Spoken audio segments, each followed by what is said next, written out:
Salut à tous, je suis Max. Moi, c'est Lulu. Après une fin de WrestleMania plutôt décevante,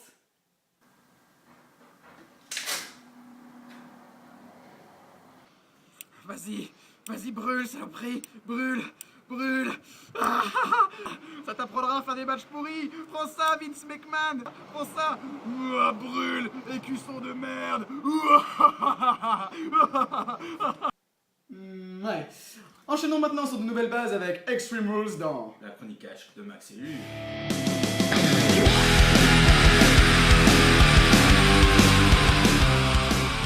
Bien, commençons tout de suite avec le premier match qui n'était autre que Chris Jericho contre Fandango, la revanche de WrestleMania. Mon cher Lulu, vu que Chris Jericho est quand même présent dans ton cœur, je te laisse l'honneur de nous analyser ce match. Bah déjà, Chris, c'est le charisme. Pendant l'entrée de Fandango, reste l'attitude qu'il a eue, mais de dédain, alors qu'il était allongé sur les cordes en mode j'en ai rien à foutre de toi. C'était juste classe.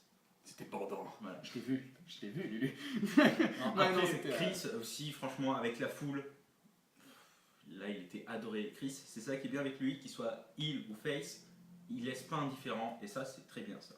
Ouais, la foule était vraiment très présente. Chris était vraiment là pour raviver la foule, qui était bien chaude d'ailleurs pour le premier match. Au niveau du combat, sinon, qu'est-ce que t'en as pensé? Bah, franchement, c'était un très beau combat. On n'a rien trouvé de négatif à dire Pas dessus. vraiment, ouais, de trucs négatifs. En plus, voilà, c'était personnel, ça partait bien. Il n'y a pas eu beaucoup de temps mort dans le match, et surtout, il y a eu quand même une belle fin. La magnifique fin, le codebreaker from the top rope. C'était magnifique. Franchement, moi je me suis mis à hurler devant ma télé avec toi d'ailleurs. C'était énorme. Oui, sauf que c'est ma télé. C'était un tout petit peu prévisible. Parce que bon, on voyait à 3 km ce qui allait se passer, mais moi et lui, personne n'était en train d'espérer le codebreaker. Et oui, voilà. C'est finalement Non, et arrivé. surtout, Chris qui gagne, on peut Voilà. pas mettre une mauvaise note. En gros, c'était un super match d'opening pour commencer un pay-per-view. Vraiment, ça commençait très bien. C'est pour ça qu'on lui a donné la note de 14 sur 20. voilà, une super note pour un match d'opening. Donc le match suivant était Dean Ambrose contre Kofi Kingston pour le titre des États-Unis. Et donc, Max. Oui, absolument. Je te faire lire mes pensées.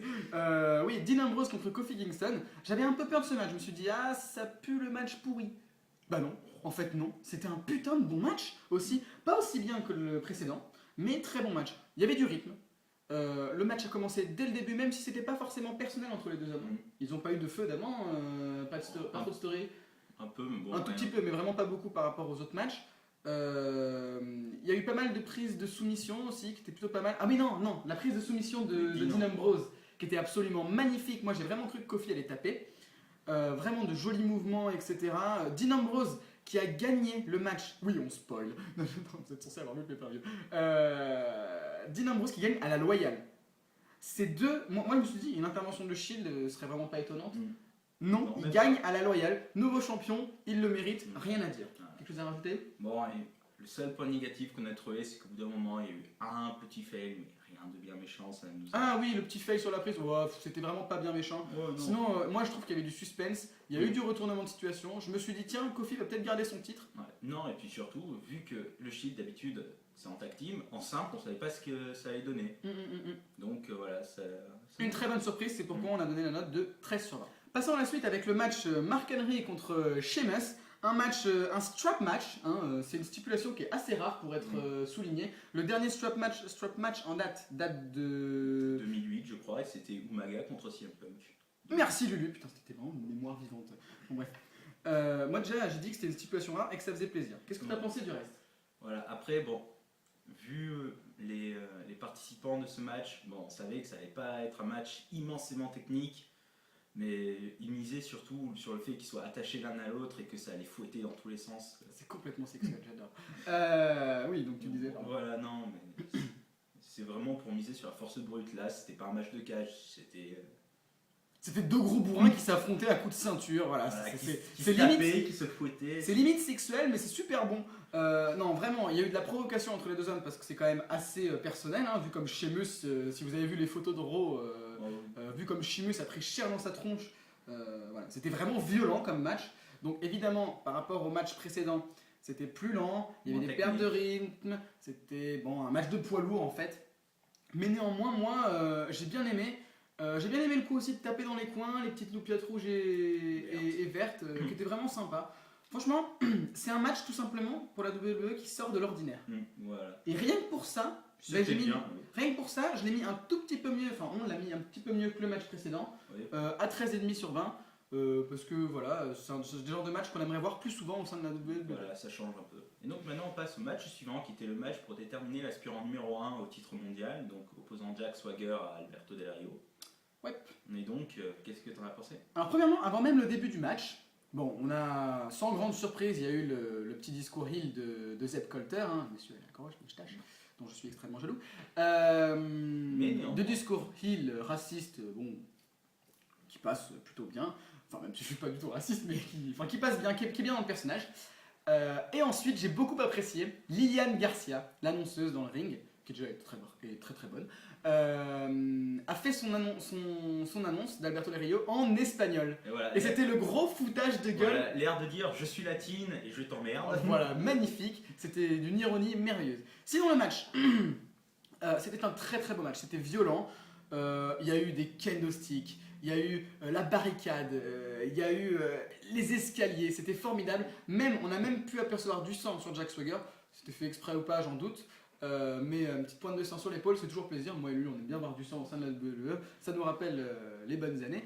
Mais voilà, c'était cool. Et surtout, la surprise de l'arbitrage. Voilà, donc même si ça y est pas encore dans le foot, mais dans le catch ça existe, donc il y a eu l'arbitrage vidéo. D'ailleurs, l'arbitre qui sort la télé, excusez-moi, sortez-moi une télé s'il vous plaît, pas de problème. Voilà, donc parce que Zeb avait un peu joué sur les règles pour faire abandonner Del Rio. Et donc l'arbitre a relancé le match. Mais bon, ça nous a surpris parce qu'on s'était dit ça peut pas se finir comme ça. Pour moi, c'était une bonne surprise. Voilà. Parce que je me suis dit, un I quit match qui finit sans qu'aucun des deux ait dit I quit, je criais au scandale quoi. Voilà. Je prenais un aller Mais- simple pour Stanford et je détruisais le bureau de Triple H. Oh wait. Mais le problème c'est que le fait que l'arbitre ait redémarré le match, ça nous a un peu gâché la fin du match parce qu'on savait très bien du coup que c'était Alberto Del Rio qui allait gagner. Seul point négatif, voilà, Alberto Del Rio, du coup, la victoire qui est sans surprise, parce qu'on dit s'il redémarre le match, c'est obligé que ce soit lui qui gagne. Mais je trouve que la surprise de l'arbitrage rattrape très largement Ah oui. ça. Oh C'est non, pourquoi ça le reste match, un bon match, on lui a à la mis note 14 de- sur 20. 14 sur 20, Très bon moi, score, lui, pour je me l'instant. suis vraiment amusé pendant ce match. Passons donc à la suite avec The Shield, du moins les deux derniers membres de Shield, contre la team Hell No, donc Daniel Bryan et Kane, pour les titres tag team, un tornado match. Moi déjà tornado, j'adore ça. Mon cher Lulu, ton analyse du match. Bah déjà, c'est comme pour le match entre Mark Henry et Sheamus, des tornado tag, c'est quelque chose de très bien. Il y a du rythme. Et de rare. Ouais, et de rare, trop rare d'ailleurs. Et c'est pour ça que... Non mais mine de rien, c'est rare, mais c'est pour ça qu'on l'apprécie. Il doit en faire plus souvent quand même.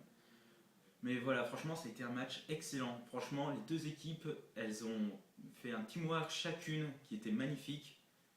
Il y a eu du suspense, ça brisait les tombées dans tous les sens. Il y a eu la petite séquence où ça partait n'importe comment, où tout le monde a enchaîné un peu son finisher. Indispensable à tout mon tag team. Voilà, évidemment.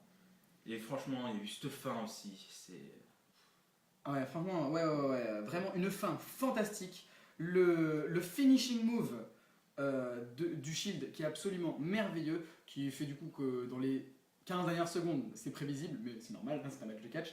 Mais vraiment, moi, j'ai pas vraiment de point négatif à dire sur ce match. Non, franchement, ça a été dynamique. Pour l'instant, c'est le plus beau match de la soirée, vraiment, avec un résultat à la hauteur. The Shield qui se propulse au niveau Ouais. des Tag Team Champions, Et les trois qui sont Les maintenant trois. champions. désormais titrés. Donc l'image de la fin est très belle. Les trois membres du Shield, qui, Chacun avec pour leur ma part, je ceinture. trouve qu'ils le méritent, même si on Oui. peut pas vraiment parler de mérite au sein de la WWE.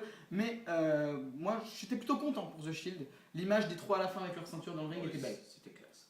Voilà, donc c'est pour ça qu'on lui accorde la note de 14,5 sur 20. Tout simplement parce que c'est un très beau match que je vous encourage à regarder si vous l'avez pas vu, parce que c'était vraiment magnifique. Et donc le match suivant était Big Show contre Randy Orton dans un Extreme Rules match.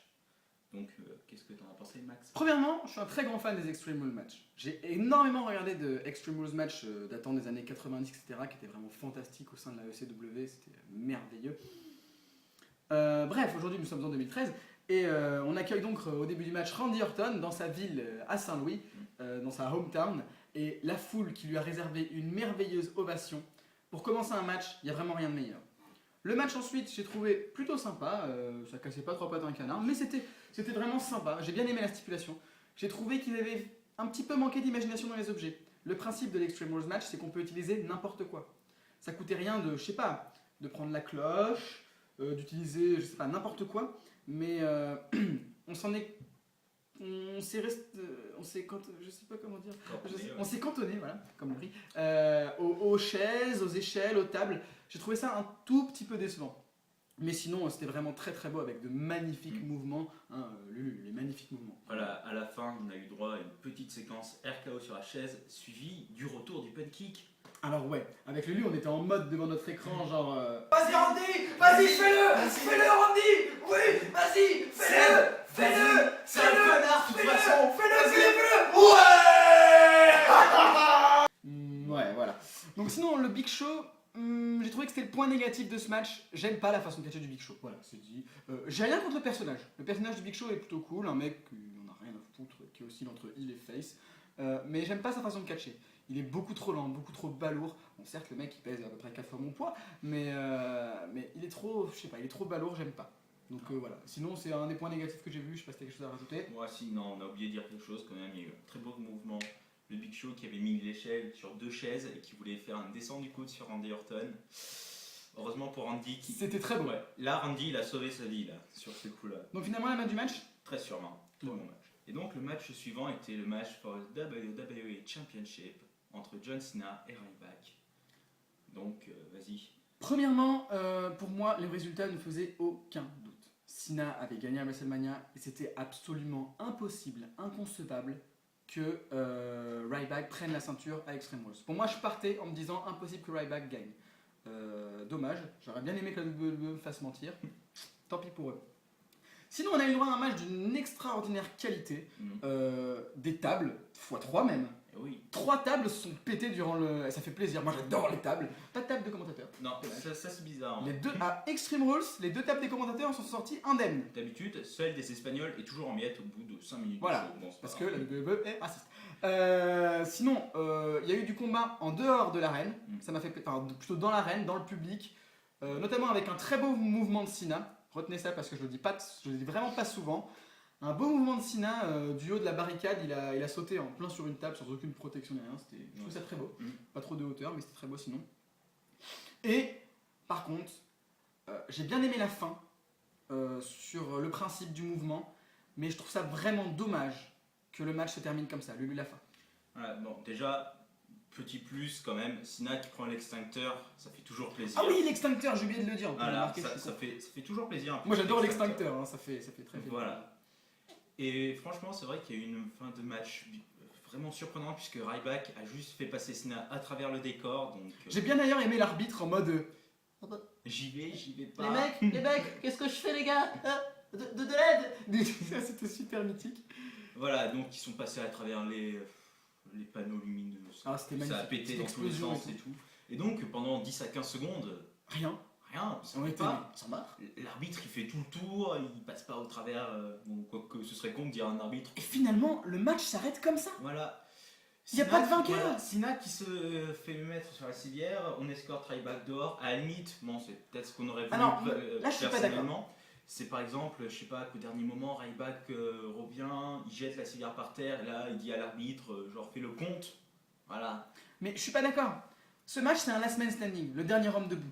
Qui est le dernier homme debout? Bah, c'était Ryback là. C'était Ryback. Ryback, il est parti sur ses pieds. Mm. Cena est reparti en civière.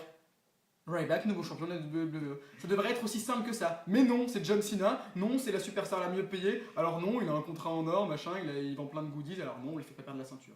Je trouve ça dommage. Non, mais N'empêche que, bah, Non, on va arrêter de faire de nos mauvaises langues.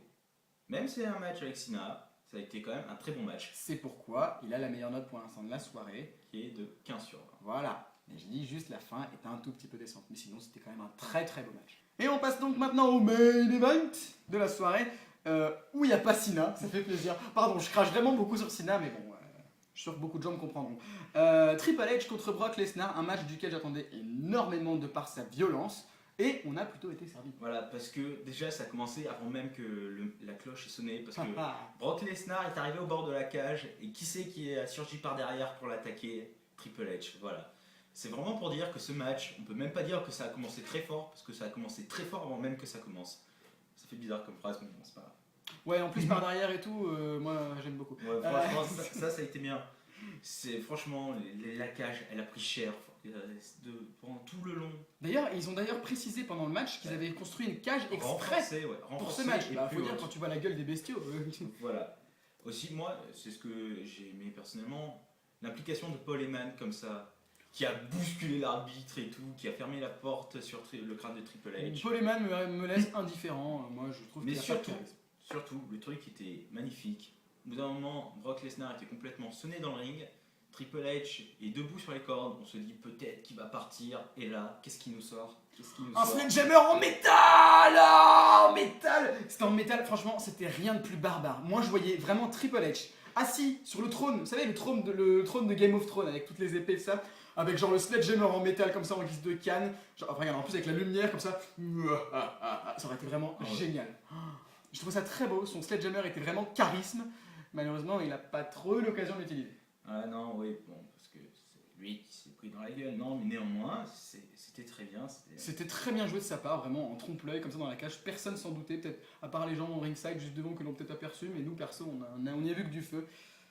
C'est pourquoi ce match a quand même une note vraiment très bonne aussi. Comme le match précédent. 15 sur 20. Merci Lulu, j'ai cru que t'allais pas l'annoncer. J'étais merde, je suis dans la merde, qu'est-ce que je fais? Voilà, 15 sur 20. C'était un très beau match. Ça aurait pu être un petit peu plus violent. Ça m'aurait fait plaisir de voir un petit peu de sang.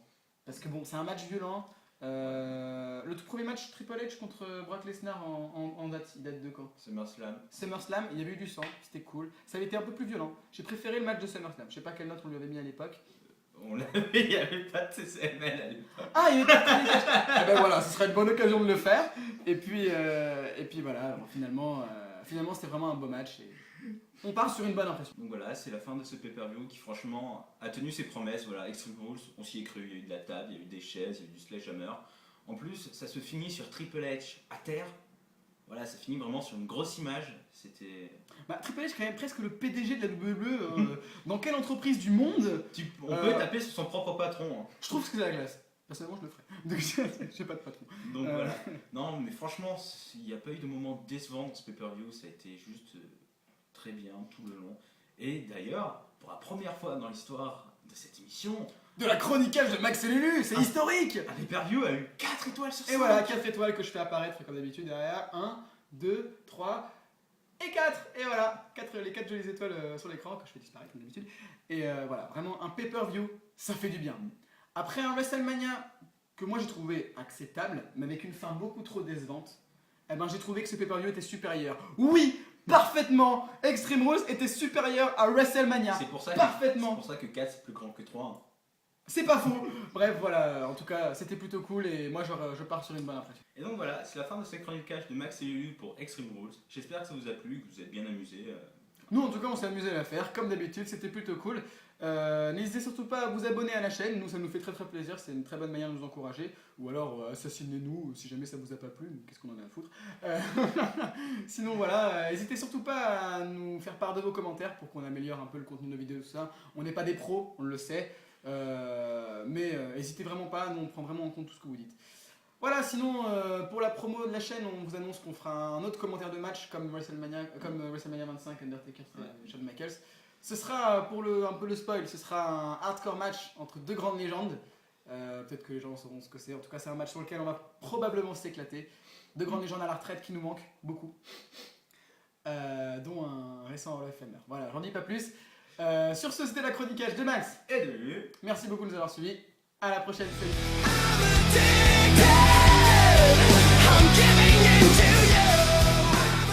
Et donc voilà, donc c'était la fin de ce pay-per-view qui franchement a été juste magnifique du début à la fin. On s'est pas emmerdé. Moi j'aime bien comme t'as l'air blasé, c'est. Et donc voilà, c'est la fin du pay-per-view. C'était magnifique. Je me suis vachement éclaté. Pouce vert.